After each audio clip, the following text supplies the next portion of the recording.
Hi everyone, welcome back or welcome to my channel. I'm here today to tell you about the first thing that I've made since my fabric haul and sewing plans video, and it is this lovely, if I do say so myself, mustard/gold coloured Tilly and the Buttons Coco dress. So I've shown this to you 1,000 times by now, but this is the pattern. It's Tilly and the Buttons Coco. It's ideal for stretch fabrics. It's super easy because you don't need any zips, no fastenings, you just put it on over your head. You don't need to worry about any zips or anything, and it's just super simple. And this is now my third one I've made, so I'm really getting to the hang of the techniques that are used in it. So I'm going to do a twirl and also probably insert some footage of me wearing it because it's going to be hard to show you.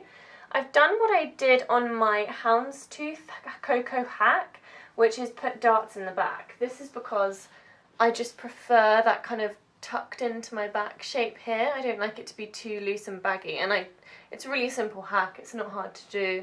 I take the dart measurements from the New Look 6095 shift dress pattern that I have, so I literally just place that pattern on top of my fabric and put those darts, mark those darts on, and yeah, I'll try and sort of show you the full length or in a cutaway. I'm really pleased with it. I think it fits me really nicely. And yeah, I think the colour is really quite bold. Oh, sorry, my camera's gone quite blue. I'm not sure why.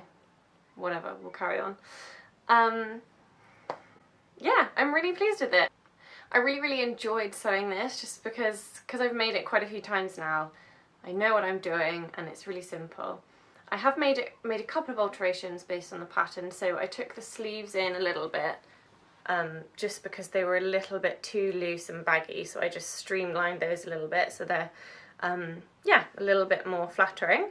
And I also took it in a little bit at the sides here, so as you can see I've still got the nice slightly sort of A-line shape going on at the bottom here, but there was quite a bit extra fabric at the side, which in my other two Tilly and the Buttons Coco dresses I have really liked. I really like that you get this sort of swooshy effect at the bottom. But for this dress I wanted to try going for a more streamlined, only slightly, but a slightly more streamlined look at the bottom. So I have literally, I sort of pinned it on, fitted it on myself. I've just taken sort of about this much off the sides here just to make it a bit straighter. And I shortened it by about, oh gosh, about that much. I'm not sure, by a good few inches, because I sort of wanted it to be mid-thigh, so it's quite sort of playful and short. It's kind of a mini length by this point. As you can see, it's got the normal sleeves without the cuffs, which I'm not really a cuff sort of person, it's just more my style, and then I've put the funnel neck on here too. I'm really a fan of the funnel neck. I definitely wouldn't want to end up with too many garments in my wardrobe with this style of funnel neck. But I think it's just a little bit different. It makes me think of a little bit of like a 60s, 70s sort of vibe. I only really had one major error when making this dress, which is really good. And it is here. Ooh, I've got like quite a big tuck there where I attached the funnel neck to the dress. But luckily the funnel neck covers it. So it'll be our little secret and no one needs to know. Other than that, it was all pretty plain sailing. I didn't really have any problems. I have one kind of geeky, yay me sort of moment from this dress as well, and it's that in the previous one I made, the mauve one with sleeves, I didn't do a very good job of getting the underarm seams lined up, so the seam from inserting the sleeve and then the side seam from the arm and the side seam of the dress are supposed to be aligned in a nice neat little cross, and yeah, the last one I made wasn't so nice and neat, whereas this one I feel like I've done quite a good job at getting that cross pretty neat, so that's good.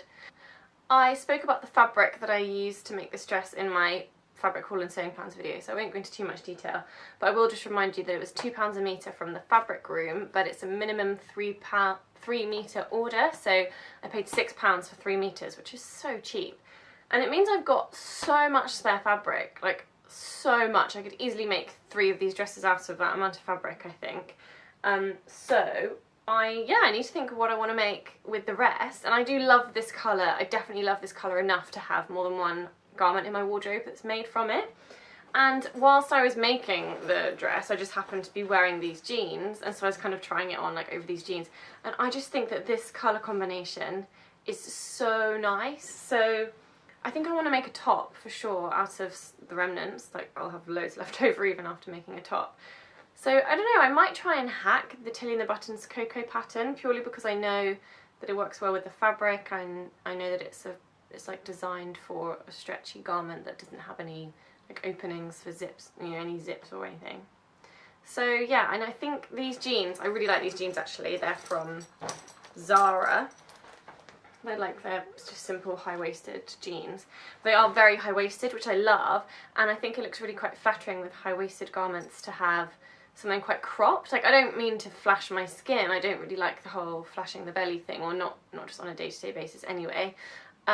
So I might see if I can hack the Coco pattern into some sort of crop top, like maybe put the sleeves on but just have little sleeves, and maybe the plain neckline, and like do it to a crop length. That's kind of what I'm thinking I might try and do. But yeah, if you have any ideas for tops that are, patterns for tops that are good to make out of Ponte Roma fabric, let me know. I do think I might have a very minor, like insignificant fit issue, and it's that when I made my first Coco in the mauve Ponte Roma with sleeves, I cut it out in a size 3, and it ended up being way too big, so I had to take a lot off the arms and down the side seams, but it fitted really well on the shoulders because I do have quite broad shoulders. I made this one in a size 2, which means it's perfect in terms of my waist and hips and everything else, but it just feels a little tight on the shoulders, and I wonder if maybe that's why my I'm getting quite a lot of sort of creasing here on the arms, just because maybe it should all be a little bit out slightly. So the next time I make it with sleeves, I might try grading back to the size 3, and I've really learnt quite a hard lesson about tracing, and I've ordered a massive roll of tracing paper from Amazon, which is due to arrive soon, because I did just go I'm a selfish sewer. I don't intend really to ever be, well, maybe one day, never say never, but at the moment I'm just sewing for myself, so I'm not too worried about actually cutting my patterns, like cutting the original pattern that you bought. But now that I've cut my Tilly and the Buttons Coco to a size 2, thinking I might now want to go back to a size 3 on the shoulders, that's kind of really annoying. So I've bought tracing paper so that I can, yeah, trace from now on. And also I'm going to need to do that for the Tilly and the Buttons Love at First Stitch patterns anyway, because they're printed on double-sided. So yeah, gonna definitely be reading up a couple of blog posts and YouTube videos to get some tips on how best to trace off my patterns. So yeah, that's it really. I just wanted to show you my mustard cocoa. Please do give this video a thumbs up if you enjoyed it. Click subscribe if you'd like to see more of my videos, and I'll hopefully see you soon.